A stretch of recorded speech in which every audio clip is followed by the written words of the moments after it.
What's up, everybody? GeauxBurns here, and today we are doing a review of the Festive Surprise time-limited DLC that came out last Thursday, December 18th. Now, why did I wait so long to do a review?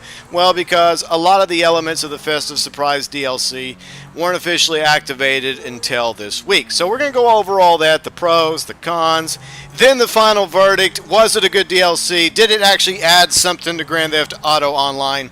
And that's how I usually gauge these DLCs, whether they add something or whether they don't. Now, let's get started with the pros. First, obviously, it came out on all four consoles, the PlayStation 4, Xbox One, Xbox 360, and PlayStation 3. And for the most part, it was pretty much a good deal on all four consoles, meaning that what you got on the last-gen consoles, you pretty much also got on next-gen, with a few exceptions, but definitely that's a big plus for the DLC to be on all four consoles.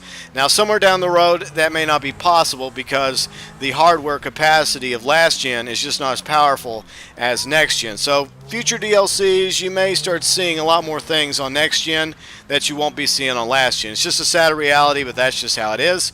The next pro, the two new weapons. That's right, the homing rocket launcher and the proximity mine. They are permanently available, according to Rockstar, to acquire and keep. Both really fun and awesome weapons. Plus, we also temporarily have the firework rocket launcher, and for the next few days, you can get some free rounds. Let's see, what I think on January 1st, and I think also on December 31st, New Year's Eve, you're going to get 5 rounds of free ammo each day for the firework rocket launcher. It's a lot of fun, by the way. So I highly recommend you check out the firework rocket launcher. But sadly, it will be going away once again after January 5th. But enjoy the firework rocket launcher while it's still around. Next, the 4 Newish vehicles. Now, this is a pro and a con. We'll get to the con in just a moment. But first, it's cool to have 4 Newish vehicles like the Jester race car and the Massacro race car.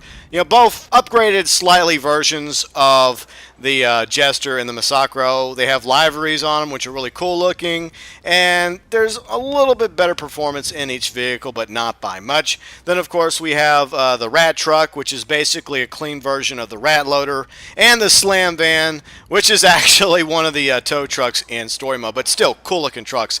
The next big pro on my list is the Snow, which has made its return to Grand Theft Auto Online once again on all 4 consoles, in a very big way, because last year when it was on last gen, we only had the snow day on one day, which was kind of sad if you missed out on the fun. But so far, we've experienced the snow day on several days, starting on Christmas Eve and Christmas, and I'm sure it'll be back before the end of the Festive Surprise DLC. Plus, now you can actually have snowball fights, which is a lot of fun. I was rolling around in free mode on Christmas morning, and Delinquent and I got into a couple snowball fights with each other and some other gamers as well. It was awesome. Just murdering each other with snowballs. By the way, I claimed a bounty off Delinquent with a snowball. It was epic. The next plus was the Christmas Day gift, or the holiday gift from Rockstar, which they started doling out on Christmas around the world, and hopefully you got yours. Not only did we get some ammo, we got a couple rounds for the firework rocket launcher, and of course some other goodies as well. We got the limited edition red stocking mask, which is really cool looking, by the way. So hopefully the server issues yesterday on the Xbox Live and PlayStation Network didn't prevent you from getting your red stocking mask. And if it was serious enough, I'm sure Rockstar will give us another day or two to get that mask, hopefully, for everybody that was unfortunately kinda sorta screwed over by Lizard Squad on Christmas when they took down the networks. So hopefully Rockstar will understand that and give you another chance to claim the stocking mask if you are unable to do so on Christmas. The next pro is the ability to purchase 3, that's right, 3 properties, which means you can now have up to 30 vehicles in Grand Theft Auto Online. That is something we've been asking about for a very long time now, and I am very glad that we can get 3 properties and have up to 30 vehicles for our characters in Grand Theft Auto Online, because with each new DLC, you start kind of running out of room in the garage. So it's good to have 3 properties, 30 vehicles. Soon we'll probably be complaining about not having a 4th property, but that's just a problem we have to face down the road, right?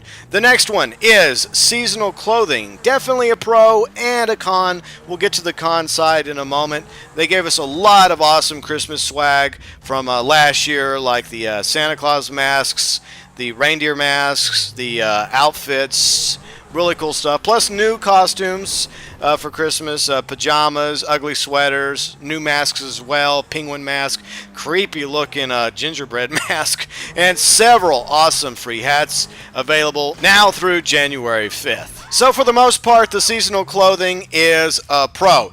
Next, the holiday special crate drops, items from previous event weekends over the past year, including beer hats, bitch and dog food t-shirts, and more. Plus, there were some new special items as well, and this is also going to be a con that we'll get to in just a moment. Next, the hashtag Festive Surprise Snapmatic contest going on from now through January 5th. Your chance to score $1 million in Grand Theft Auto currency.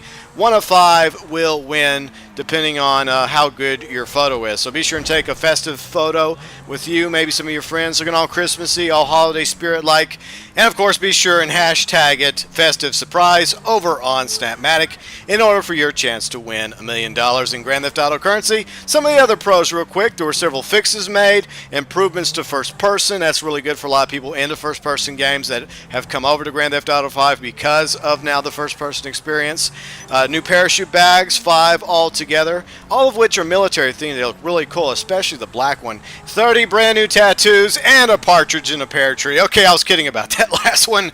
And once again, up on the screen right now are all the pros that, in my opinion, made Festive Surprise an awesome, though time-limited, DLC for Grand Theft Auto Online. Now, let's move on over to the cons, because there are several cons to get through. Not as many pros, but there still are cons.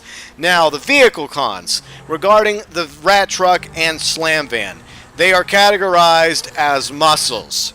And this is not the first incident of trucks getting the backhand by Rockstar in Grand Theft Auto Online.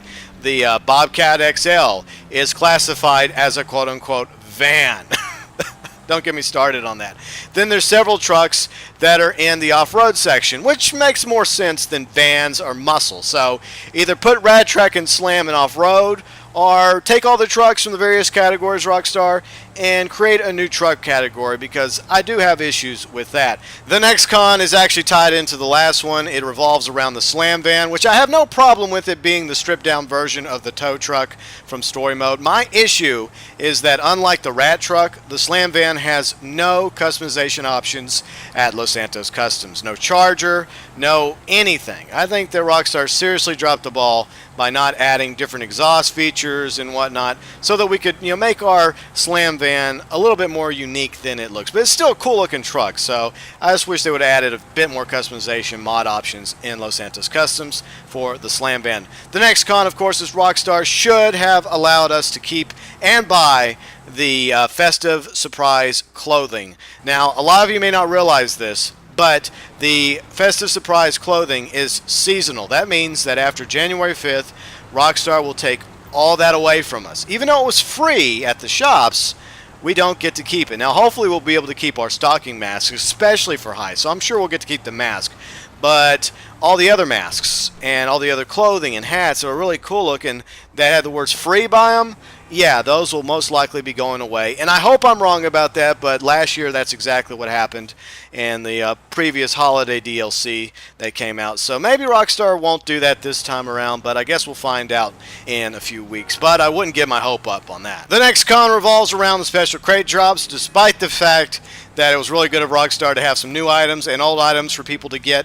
The problem is several people complained about going to a crate and there would be a beer hat that they already had or a t-shirt that they already had. So it's something that Rockstar needs to work on and make it to where every time you go to a special crate, you actually get a unique item that isn't already in your inventory. So hopefully Rockstar will do that next time at the next event weekend, whenever they have the next set of special crate drops. But yeah, it is kind of frustrating because you wait all this time for the crate to drop, you fight everybody off, you get to the crate all excited to get a new item, and Oh, I already have that beer hat. Oh, I already have that bitchin' dog food t-shirt. You know, it sucks, but hopefully Rockstar will remedy that problem. Now, my final con revolves around the DLC altogether. Looking at it from, a step back, and I just have to say this. I think it's a really good DLC, but at the same time, it feels like it was kind of rushed in some parts. For example, as we mentioned with the Slam van, the fact that it had no customization features. Some people could say the same thing about the Rat Truck, the fact that it's just a clean version of the Rat Loader. Also with the Jester and the Massacro, the race cars. I mean, it's just the Jester and the Massacro with liveries on them and a little bit of tweaking here or there. But for the most part, I do think this is a really good DLC. Now, I do have some suggestions I wish Rockstar would have added to the DLC. Maybe a Christmas-themed monster truck or Christmas-themed parachutes and tattoos, green and red hairstyle, or red with green highlights or green with red highlights. Of course, maybe some Christmas horns, like NeoX Mod said that we were possibly going to get. And looks like we didn't get the horns, but that's okay. Maybe Christmas-themed gun skins for our weapons, green and red, kind of cool looking. And of course, a candy cane-themed melee weapon would have been funny as well. But, that's just a couple of ideas that I had. And overall, like I said, I think this was a really good DLC that's going to hopefully tie us over till Heist come out, which will hopefully be sooner rather than later. Within the next month or two tops, please, Rockstar, please let us have Heist soon. Don't delay it any further. But I would say that it still doesn't rank up with High Life or Hipster, which in my opinion are the two best DLCs thus far. And there you have it, my views, my opinions, my thoughts regarding the Festive Surprise DLC. Let me know below in the comments section what your take on it is, and if you could have one item added to the Festive Surprise DLC next year, or the Holiday DLC in 2015, what would it be? Anything at all themed around Christmas, the holiday season, whatnot. Feel free and let us know below in the comment section. It doesn't matter how wacky or crazy it is, a flying sleigh, some sexy Christmas outfits for the female characters, or some other crazy idea you got for a holiday DLC. You know what to do. Ugh, no, don't do that. Ugh, jeez.